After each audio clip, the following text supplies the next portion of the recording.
வணக்கத்துடன் pepper and salt அரசியல் என்கின்ற இந்த வலையொலியில் உங்களை சந்திப்பதில் உண்மையிலே மிகவும் மகிழ்ச்சி அடைகிறேன். ஒவ்வொரு நாளும் அறியாத பல செய்திகளோடு உங்கள் முன்னால் வந்து நான் கருத்துக்களை பதிவிடுகின்ற பொழுது உண்மையிலே என் மனதிற்குள் மகிழ்ச்சி தான். ஏனால் உங்களிடம் நான் கூறுவதற்காகவே அதை தேடுகின்ற பொழுது அது என் மனதில் பதிந்து விடுகிறது. அப்படி என்றால் அது எனக்கும் ஒரு பசுமரத்து ஆணி போல் என் மனதிற்குள் அது இருக்கை போட்டு உட்கார்ந்து விடுகிறது. எனவேதான் வித்தியாசமான பல விடயங்களை குறித்து தேடி எடுத்து தர வேண்டும் என்கின்ற அடிப்படையிலே என்னுடைய பயணத்தை நான் எடுத்து கொண்டிருக்கின்றேன். எங்களுடைய இந்த வலையொலியை பகிர்ந்தளிக்காதவர்கள் பகிர்ந்தளித்தால் நாங்கள் வெளியிடக்கூடிய காணொளிகள் உங்களை வந்தடையும். எங்களுடைய வலையொலியுடைய பேர் உங்களுக்கு தெரியும், பெப்பர் அண்ட் சால்ட் அரசியல் என்று வைத்திருக்கிறோம். நீங்கள் இந்த வலையொலியை பகிர்ந்தளியுங்கள். இப்பொழுது ஒரு கலாச்சாரம் பரவி கொண்டிருக்கிறது.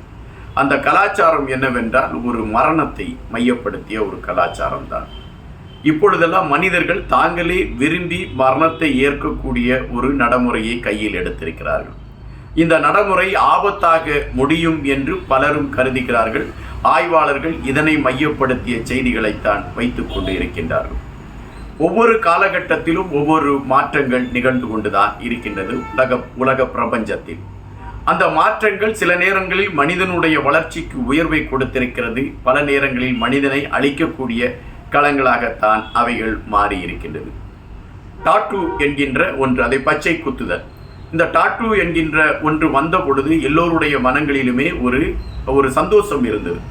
தாங்கள் சார்ந்த ஏதோ ஒன்றை கைகளில் நாம் பச்சை குத்தி கொள்ளலாம் என்கின்ற ஒரு விடயம்தான். பண்டைய காலத்தில் தமிழனுடைய கலாச்சாரத்தில் இந்த பச்சை குத்துதல் இருந்தது என்பதை நாம் சங்ககால இலக்கியங்களில் தெரிந்து கொள்ள முடிகின்றது. எனவே அதுபோன்ற ஒரு நிகழ்வு மீண்டும் தமிழர் சமூகத்திடம் வந்திருக்கிறது, அது உலகம் முழுவதும் வந்திருக்கிறது என்பதை நாம் புரிந்து கொள்ள வேண்டிய ஒன்றாக இருந்தது. ஆனால் இப்பொழுது அது ஒரு ஆபாசத்தின் உச்சமாக போய்விட்டது என்று குறிப்பிடுகின்றார்கள்.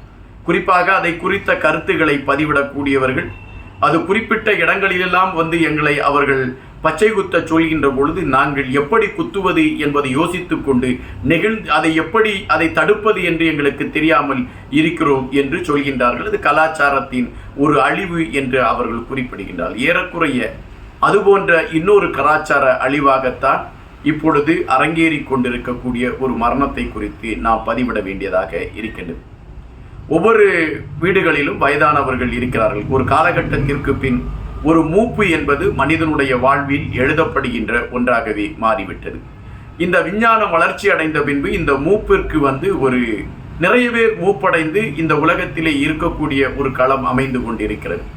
முன்பெல்லாம் தங்களுடைய வீட்டிலே ஒரு வயது முதிர்ந்தவர்கள் இருந்தால் அவர்களுக்கு கொடுக்கக்கூடிய மரியாதைகள் வேறு விதமாக இருக்கும். இப்பொழுதெல்லாம் அந்த வயது முதிர்ந்தவர்களை ஒன்றில் ஏதாவது ஒரு விடுதிகளில் கொண்டு போய் விட்டு விடுகிறார்கள். பணங்களை இவர்கள் கொடுத்தால் கூட விடுதிகளில் கொண்டு போய் விட்டு விடுகிறார்கள். சிறு வயதுகளில் தன்னுடைய குழந்தையை சீராட்டி பாராட்டி வளர்த்த அந்த தாய் முதிர் வயதாகின்ற பொழுது குழந்தை தனக்கு பாரம் என்று சொல்லி எங்கோ ஒரு விடுதியில் கொண்டு போய் விட்டு விடுகிறது. மாதம் பணத்தை கட்டி விடுகிறார்கள். எப்பொழுதாவது சென்று இந்த தாயை பார்க்கிறார்கள். தாய் கண்ணீரோடு, மகனே 5 நிமிடம் என்னிடம் பேசிவிட மாட்டாயா என்ற ஏக்கத்தோடு கேட்கக்கூடிய ஒரு நிலைமை தான் இன்றைய கலாச்சார உலகத்தில் பரவிவிட்டது. இப்பொழுதெல்லாம் அன்பு என்பதெல்லாம் கிடையாது. அது நாம் வார்த்தைக்கு வேண்டுமென்றால் அதற்கு ஒரு உருவம் கொடுக்க முடியும், அவ்வளவுதான். இந்த சூழலில்தான் இந்த வயதானவர்கள் ஒரு கட்டத்திற்கு மேல் தங்களுடைய வாழ்க்கையை வெறுத்து விடுகிறார்கள். விடுகின்றவர்கள் அவர்களாகவே தற்கொலை செய்ய வேண்டும் என்கின்ற ஒரு முடிவை எடுக்கிறார்கள். இந்த தற்கொலை செய்ய வேண்டும் என்கின்ற முடிவை எடுக்கின்ற இந்த சூழலுக்கு அவர்கள் ஏதாவது ஒரு வழிமுறை வேண்டும் என்று விரும்புகிறார்கள். இந்த வழிமுறையை விஞ்ஞானம் கற்றுக் கொடுக்கிறது. இப்பொழுது பார்ப்பீர்கள் என்றால் இயற்கையாக பல விடயங்களை நாம் தூண்டி விடுவதற்கான பல விஞ்ஞான கருவிகள் வந்துவிட்டன. அதுபோலத்தான் இந்த சாவை மையப்படுத்தியும் இயற்கையாக வலியின்றி சாவதற்கான ஒரு வழிமுறையை உருவாக்குவதற்கு இப்பொழுது விஞ்ஞானம் அதற்கான கருவியை உருவாக்கி இருக்கிறது. அந்த கருவிக்கு சார்கோ கேப்சூல் என்று பெயர் வைத்திருக்கிறார்கள். இந்த சார்கோ கேப்சூல் என்கின்றது ஏறக்குறைய ஒரு படுக்கை மாதிரி இருக்கின்றது. அது ஒரு பாய்ந்து செல்லக்கூடிய ஒரு வடிவத்தில் இருக்கிறது. அந்த படுக்கைக்குள் நாம் போய் படுத்து கொள்ள வேண்டும். உள்ளே ஒரு பொத்தான் இருக்கும். அந்த பொத்தானை நீங்கள் அழித்து விட்டால் அதில் நைட்ரஜன் என்கின்ற அந்த வாயு கசிய தொடங்கும். அந்த வாயு கசிய தொடங்கியவுடன் இவர்களுக்கு மூச்சு முட்ட தொடங்கிவிடும். இந்த மூச்சு முட்டத் தொடங்கி அவர்கள் அப்படியே மரணத்தை தழுவி விடுவார்கள். இது வழி இல்லாமல் மரணத்தை தழுவக்கூடிய ஒரு நிகழ்வு. இதற்கு சார்கோ கேப்சில்ஸ் தற்கொலை என்று பெயர் வைத்திருக்கின்றார்கள். இந்த சார்கோ கேப்சிலை உருவாக்கக்கூடிய நிறுவனங்களும் தோன்றிவிட்டது. பல வெளிநாடுகளில் இவர்கள் இதை உருவாக்கி மக்களிடம் அதை கொண்டு போய் சேர்த்திருக்கிறார்கள். சிலர் இதனை உபயோகப்படுத்தி மரணத்தை தழுவி இருக்கிறார்கள்.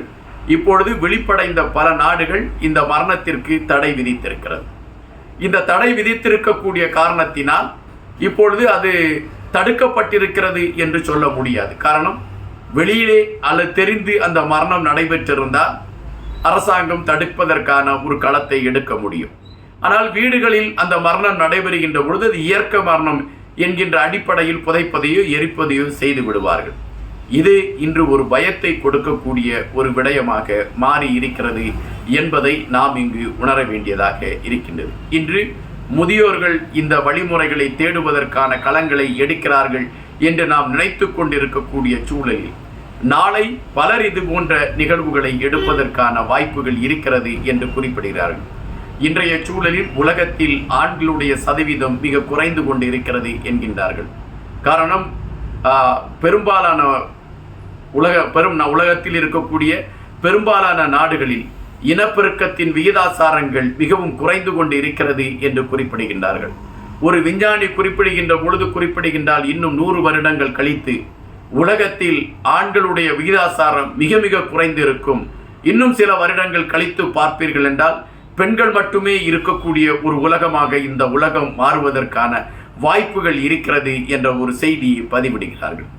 அப்படி என்றால் இந்த சூழலில் தற்கொலை மரணங்கள் எடுக்கக்கூடிய ஒரு நிகழ்வுகளை பலர் எடுக்கக்கூடிய ஒரு சூழல் வருகின்ற பொழுது உலகத்தில் இன்னொரு இனப்பெருக்க காலம் உருவாகுமா என்கின்ற கேள்விகளை கூட அவைகள் எழுப்பிவிடும் என்கின்ற அச்சம்தான் இப்பொழுது பலருடைய மனங்களிலே எழுப்பிக் கொண்டு இருக்கின்றன.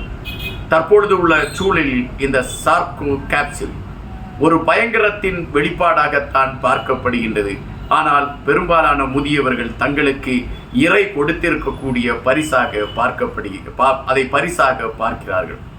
நாம் வாழ்க்கையில் ஒரு கணம் திரும்பி பார்த்தால் நாம் குழந்தைகளாக இருக்கின்ற பொழுது நாம் அடம்பிடித்து கேட்கக்கூடியதெல்லாம் வாங்கி கொடுக்கக்கூடிய ஒரு நிலைமையை தாயும் தந்தையும் எடுத்திருப்பார்கள்.